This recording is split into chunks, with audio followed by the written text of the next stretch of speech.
Oke, selamat siang Bang Jai. Ya, Bang Jai, melihat konflik perselisihan antara Nikita Mirzani dan Reza Gladys nih, kemarin Reza Gladys sudah datang ke persidangan untuk menjadi saksi. Tanggapan Abang sebagai seorang pakar hukum melihatnya seperti apa sih? Kemarin sempat ada kisruh di dalam ruang persidangan. Gimana Bang? ya yang pasti ya pada saat sidang kesaksian Reza Gladys kemarin memang publik sudah menunggu-nunggu ya. Mungkin harapan utamanya Reza Gladys bisa memberikan kesaksian yang berkesesuaian dengan dakwaan jaksa penuntut umum ya, atau BAP gitu, seperti itu gitu. Namun apa yang terjadi bahwa kesaksian Reza Gladys itu cenderung tidak berkesesuaian atau melenceng dari dakwaan jaksa penuntut umum. Itu menurut penilaian saya, karena saya dengar langsung pada saat Reza Gladys memberikan kesaksian. Nah, kenapa demikian? Karena sejak awal kesaksian Reza Gladys terkesan ya, atau patut juga mencoba mengalihkan permasalahan hukum yang sedang berjalan dengan mengatakan bahwa yang jadi permasalahan bukan skincare. Dia tidak takut dengan skincare, ya enggak?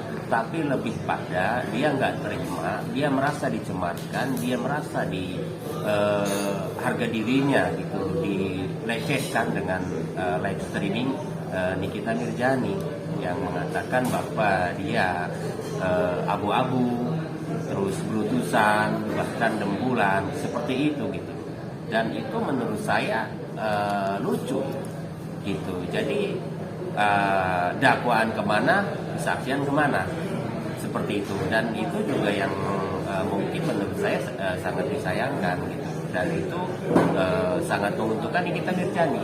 Bahkan saya bilang sempat berstatement, kalau seperti itu Nikita Mirzani berpotensi buat bebas gitu.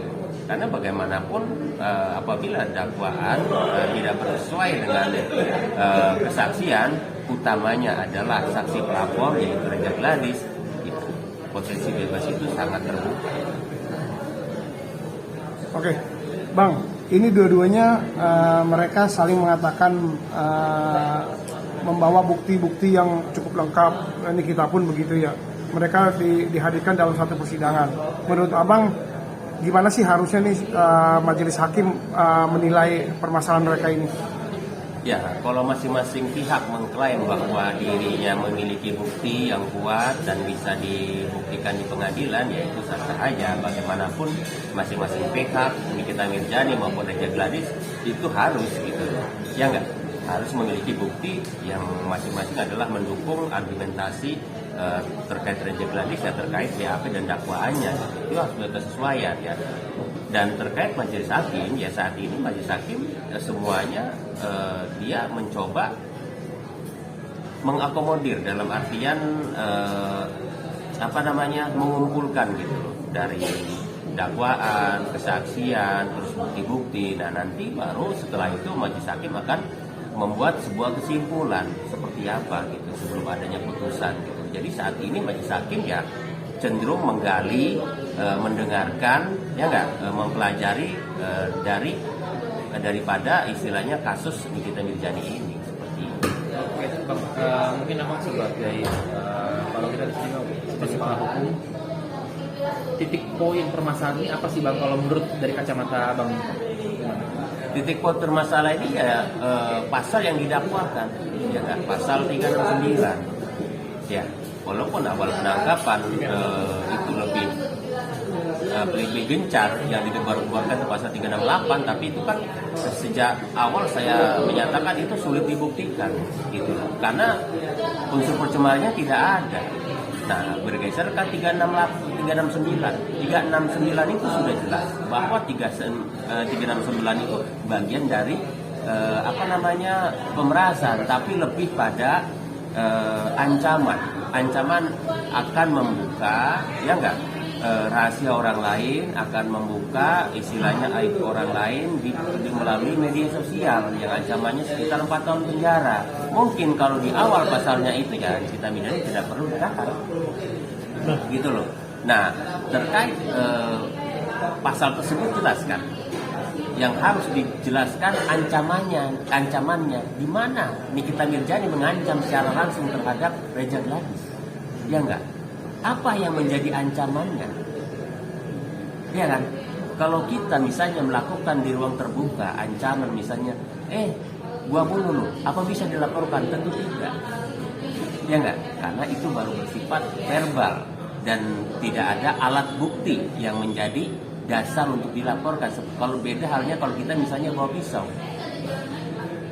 saya bunuh lo, itu bisa. Jadi seperti itu.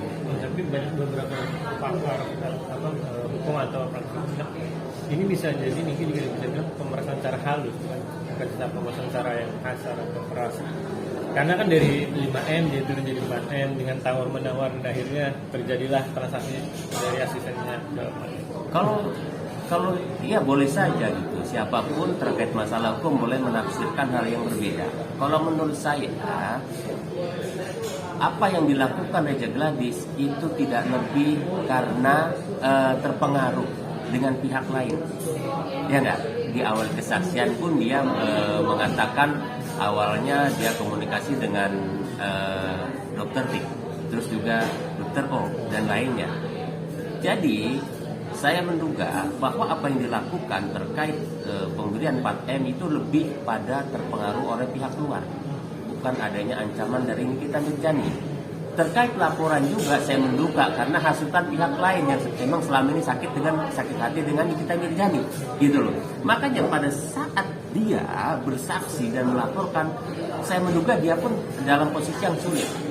Kenapa demikian? Kalau dia tekankan memang dia memberikan uang itu karena produknya akan direview, akan dijelek-jelekan di media sosial, itu akan mempersulit dia. Kenapa demikian? Karena bagaimanapun menyangkut usahanya dia, ya enggak? Kalau pada saat itu diungkapkan di pengadilan, pasti hakim akan bertanya mana ancamannya dan kenapa harus takut, ya pasti harus dibuktikan, ya enggak, skincare-nya benar apa tidak gitu kan. Karena selama ini kan yang namanya ancaman itu kan kalau ada itu kan belum dibuktikan, paham nggak? Belum dikeluarkan yang menjadi ancamannya, ya kan? Karena uangnya sudah masuk.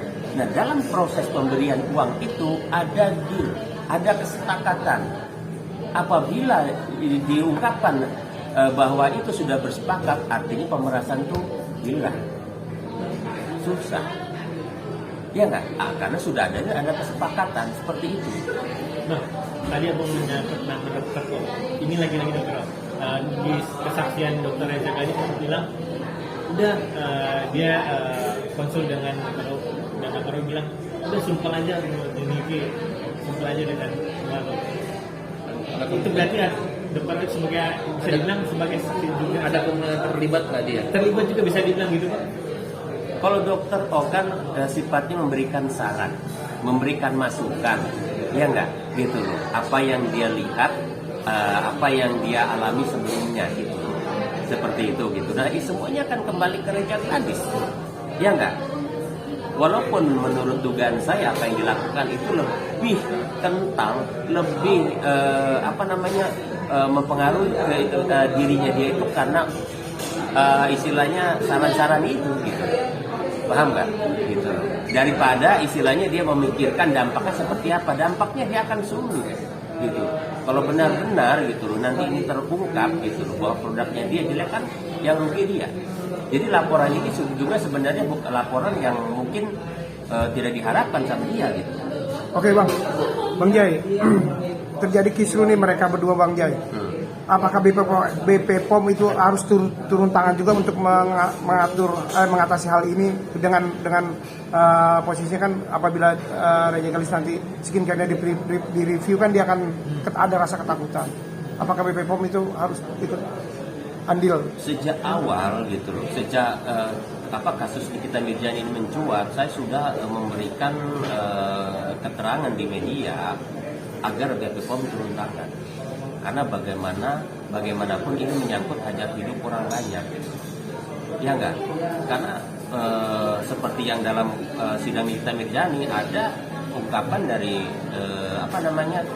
dari RJ ya, bahwa tempelan BP POM itu yang dilakukan oleh karyawannya. Benar seperti itu kan? Nah itu kan tidak bisa dibenarkan, gitu loh. Harus diuji produk ini membahayakan tidak bagi masyarakat. Nah disitulah BP POM harus turun. Bila perlu BP POM diminta untuk hadir memberikan kesaksian, gitu. Memberikan keterangan di pengadilan itu perlu. Ya majelis hakim perlu memanggil terkait masalah ini ya, agar bisa meluruskan terkait produk-produk yang selama ini dianggap tidak berizin seperti itu. Terima kasih Pak.